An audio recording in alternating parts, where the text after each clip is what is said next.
Bismillahirrahmanirrahim. Assalamualaikum warahmatullahi wabarakatuh. Perkenalkan, kami dari kelompok 5 yang beranggotakan 5 orang ingin mempresentasikan hasil dari kerja kami.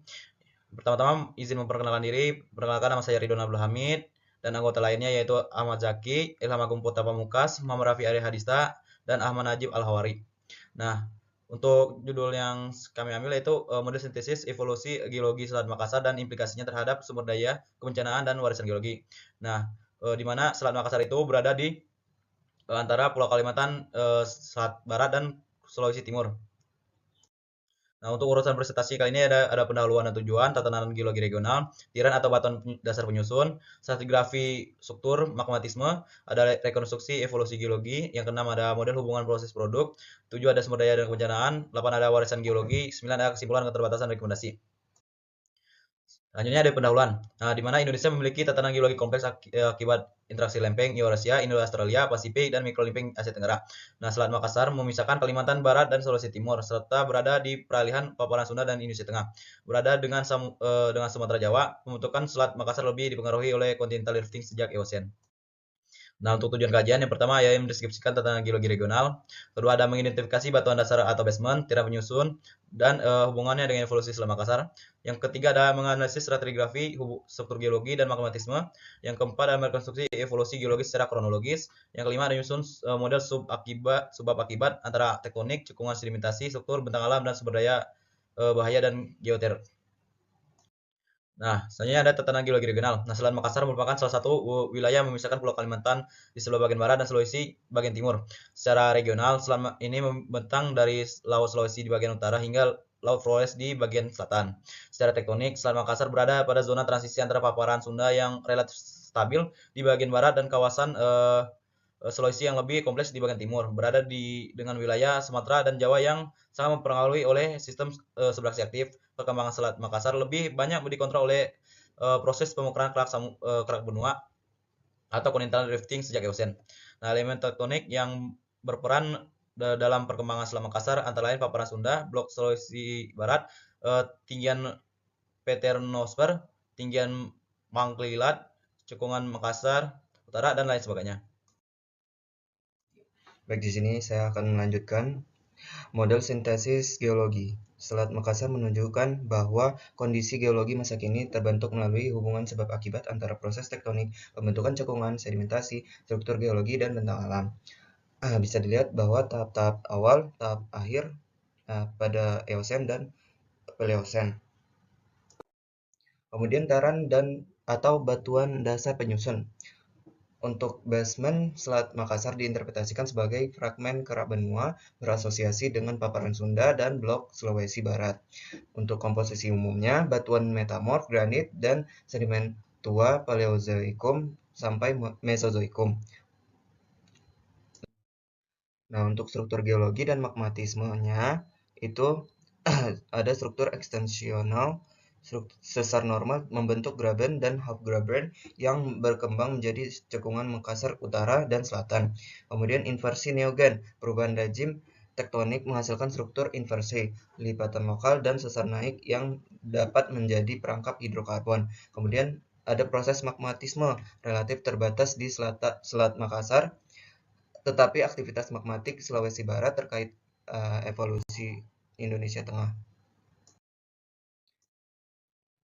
Kemudian pada fase 1 tahap awal, basement pra-Eosen. Kondisi awal, Selat Makassar pada awalnya merupakan bagian dari tepian paparan Sunda dan blok kerak di sekitar Kalimantan, Sulawesi. Produk geologinya, basement benua tersusun oleh batuan metamorf, granit, dan sedimen tua Paleozoikum sampai Mesozoikum. Kemudian pengaruh ke fase berikutnya, kondisi awal basement mengontrol lokasi perenggangan kerak, orientasi sesar normal, dan geometri cekungan reef. Kemudian fase kedua, Eocene rifting dan pembentukan cekungan. Kerak di antara Kalimantan Timur dan Sulawesi Barat mengalami perenggangan, kemudian terbentuk sesar normal, graben, half graben, serta cekungan awal. Kemudian sedimentasi syn reef berupa batu pasir, serpih, dan batu bara mulai terendapkan. Pada fase ini menjadi dasar terbentuk cekungan Makassar Utara dan cekungan Makassar Selatan. Kemudian fase ketiga neogen sampai kini subsiden, delta mahakam dan inversi. Kemudian cekungan mengalami subsiden dan terisi sedimen laut, serpih, karbonat lokal serta material klastik. Pengangkatan daratan Kalimantan meningkatkan suplai sedimen ke Selat Makassar. Kemudian sistem delta mahakam menghasilkan endapan detail dan laut dangkal yang penting bagi sistem petroleum. Baik, saya akan melanjutkan presentasi dari yang sudah dipresentasikan tadi. 8. Model hubungan proses dan produk geologi. Model menunjukkan perubahan rezim tektonik dan eksentasi menuju kompresi. Eksentesi Eosen. Rifting membentuk sesar, normal, cekungan awal, dan ruang akomodasi. Subsiden. Cekungan terisi sedimen laut, sepih, karbonat, lokal, dan plastik. Delta mahakam. Suplai sedimen membentuk endapan deltaik dan laut dangkal. Kompresi neogen. Reaksi sesar membentuk lipatan thrust and inversi. Produk kini, migas, perangkap gempa, tsunami, longsor, dan geothermal. Sumber daya, batuan induk, reservoir penutup, dan perangkap struktur stratigrafi. Bahaya, aktivitas sesar naik, gempa, tsunami, dan tidak stabilan lereng. Implementasi 9. Implementasi terhadap sumber daya geologi. Sumber daya terutama berkaitan langsung dengan cekungan kutai dan sistem delta mahakam. Migas sebagai sumber daya utama. Endapan sepi laut dapat berperan sebagai bentuk induk dan batuan penutup. Endapan deltai dapat dan batu pasir laut dangkal dapat menjadi reservoir. Kontrol struktur. Lipatan dan sesar hasil inversi dapat membentuk perangkap hidrokarbon sekitar Selat Makassar. Sumber daya pendukung.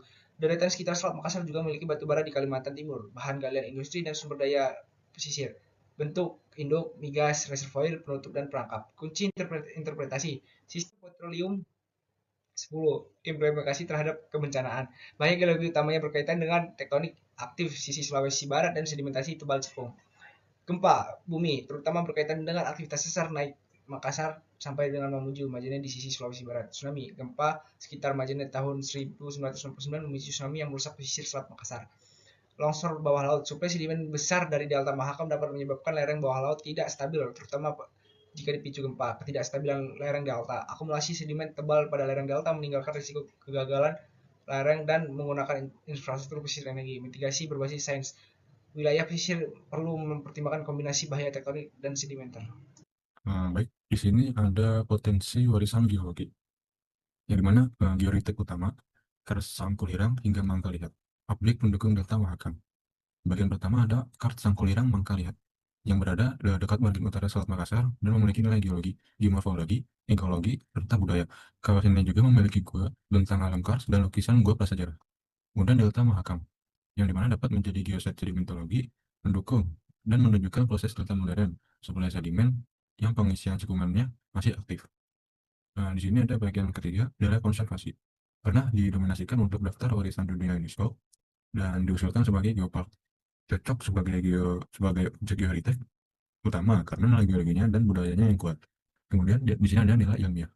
Delta Mahakam membantu menjelaskan hubungan sedimentasi modern dengan sistem petroleum purba. Nah, di sini ada prioritas. Kars Sangkulirang hingga Mangkalihat sebagai geoheritage utama, Delta Mahakam yang sebagai objek edukasi sedimentologi dan evolusi cekungan. Kemudian di sini dilanjutkan oleh kawan saya yaitu Ahmad Najib Al-Wari. Dipersilakan.